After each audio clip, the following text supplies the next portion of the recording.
إن تاريخ المد والجزر بين الحق والباطل تاريخ طويل، وانهزمت جنود الهوى في كل عهد من العهود، وغلب المسلمون بإيمانهم وعقيدتهم الصافية مع قلة عددهم وعددهم على مئات وألوف من جنود الهوى، وكسروا طلسم القوة المادية المخيفة. إذا تطالعون التاريخ الإسلامي وجدتم أغرب وأعجب الوقائع والقصص التي أدهشت العقول وحيرت الحواس. فالأخ أحمد الأمرفوري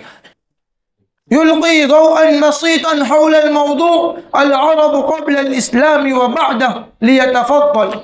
الحمد لله وكفى، وسلام على رسوله وآله وصحبه أجمعين. أما بعد، رئيس الحفل المبجل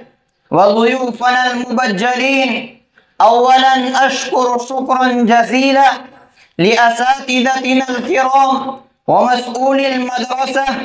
الذين قرروا عقد المسابقة الخطابية في اللغة العربية وآدابها، وأتاحوا لي بهذه المناسبة فرصة سعيدة مباركة لأبدي بين أيديكم عما يختلج في ضميري، فأرجو انتباهكم لألقي حول موضوع العرب قبل الإسلام وبعده. أيها الإخوة المستمعون، كان العرب قبل الإسلام أمة كادت تكون منعزلة عن العالم، قد فصلتها عن العالم المتمدن المعمور البحار من 3 جوانب وصحراء من جانب، وكانت من الانحطاط والانقسام والضعف والخمول بمكان لا تطمع فيه حينا من الدهر إلى غزو البلاد، ولا تحلم بالانتصار على الدول المجاورة لها في المنام، ولا تحدث به يوما من الأيام. ولكن سرعان ما تغيرت الأحوال وانقلبت الحقائق وبطلت التجارب السابقة وتاه الأمر، إذ خرج هؤلاء الأعراب من صحرائهم يفتحون ويقهرون ويغلبون ويخضعون. تدفق هذا السيل من مدينة الرسول صلى الله عليه وسلم عاصمة العرب الإسلامية ل11 سنة للهجرة النبوية، 32 و600 لميلاد المسيح، فغلب كل شيء اعترضه في الطريق وطمع على السهل والجبل، ولم تكن جيوش فارس والروم ومصر وغيرها المعدودة بمئات الألوف الشاكة السلاح الشديدة البطش التي كانت الأرض تزلزل بها زلزالا. لم تكن هذه الجنود المجندة إلا حشائش في هذا التيار الجارف،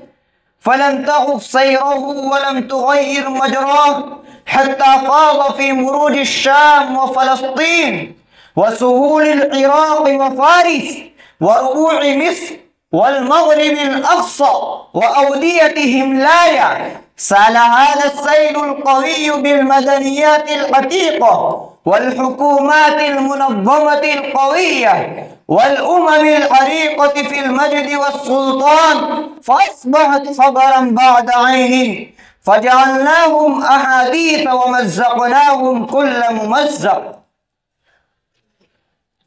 أيها الحاضرون في الحفل، خرج العرب من جزيرتهم فاحتكوا بالفرس والروم، وكان العرب يكرهون وجوههم ويرهبون سطوتهم في ديارهم، ولكن هانوا عليهم في هذه المرة، فغزوهم في عقر دارهم ونزلوا لساحتهم، فما لبثوا أن مزقوا جموعهم شر ممزق، وثنوا عروشهم ووطئوا تيجان ملوكهم، وفتحوا كنوزهم واقتسموا أموالهم وتراث ملوكهم وسبوا ذراريهم ومزقوا رداء فخرهم وعظمتهم فلم يرق أبدا وكسروا شوكتهم فلم تعد أبدا وأورثنا القوم الذين كانوا يستضعفون مشارق الأرض ومغاربها التي باركنا فيها فما لبثوا أن ملكوا الدنيا وامتلكوا ناصية بعيدة الشاو في المدنية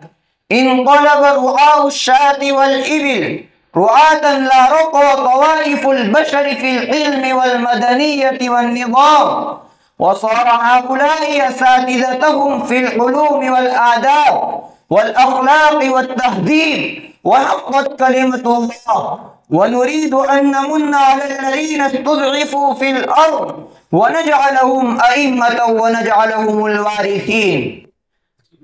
أيها الإخوة في الإيمان، منبع هذه القوة وسبب هذا الانقلاب العظيم الذي لا يوجد له مثيل في التاريخ أن العرب أصبحوا بفضل تعليم محمد صلى الله عليه وسلم أصحاب دين ورسالة فبعثوا بعثا جديدا وخلقوا من جديد وانقلبوا في داخل أنفسهم فانقلبت لهم الدنيا غير ما كانت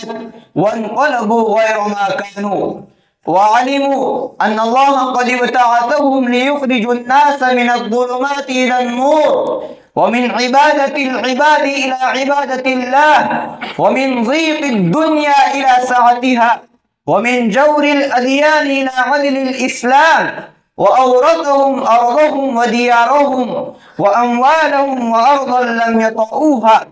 واستخلفهم في الأرض ومكنهم فيها وقرأوا قول الله تعالى ولقد كتبنا في الزبور من بعد الذكر أن الأرض يرثها عبادي الصالحون وتعلقوا بقول النبي صلى الله عليه وسلم إذا هلك كسرى فلا كسرى بعده وإذا هلك قيصر فلا قيصر بعده والذي نفسي بيده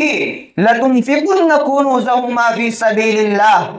وعرفوا أن الله قد ضمن لهم النصر ووعدهم بالفتح فوثقوا بنصر الله ووعد رسوله واستهانوا بالقلة والكثرة واستخفوا بالمخاوف والأخطاء وذكروا قول الله تعالى إن ينصركم الله فلا غالب لكم وإن يخذلكم فمن ذا الذي ينصركم من بعده وعلى الله فليتوكل المؤمنون وقوله كم من فئة قليلة غلبت فئة كثيرة بإذن الله والله مع الصابرين. أيها السادة الأفاضل، إن المد والجزر في تاريخ الإسلام وأحوال المسلمين تابعان للمد والجزر في الإيمان وقوة معنوياتهم التي تنبثق من الدين وأن منبع قوة هذه الأمة في باطنها وهو القلب والروح فإذا عمر القلب بالإيمان بالله ورسوله واليوم الآخر وتزكت الروح بتعاليم الدين والأخلاق الإسلامية وجاش الصدر بالحمية الدينية جيشان المرجل وأخذ المسلمون عدتهم من القوة المادية وأعدوا للعدو ما استطاعوا وأدركوا ما عليه العالم من جور وظلم ومن جهالة وسفاهة وضلال في الدين والدنيا وعلموا أن الزمان قد استدار كهيئته يوم جاء الإسلام والعالم قد عاد جاهليا كما بدأ ظهر الفساد في البر والبحر بما كسبت أيدي الناس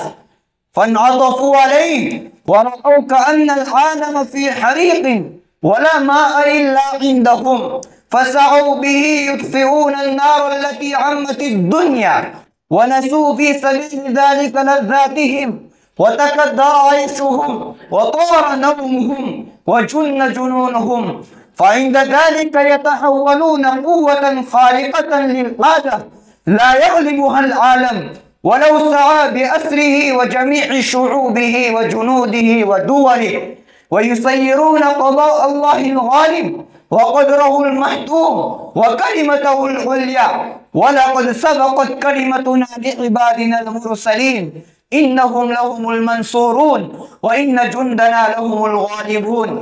اعلموا يا معشر المسلمين ولا تهنوا ولا تحزنوا وأنتم الأعلون إن كنتم مؤمنين. أكتفي بهذه الكلمات، والسلام عليكم ورحمة الله وبركاته.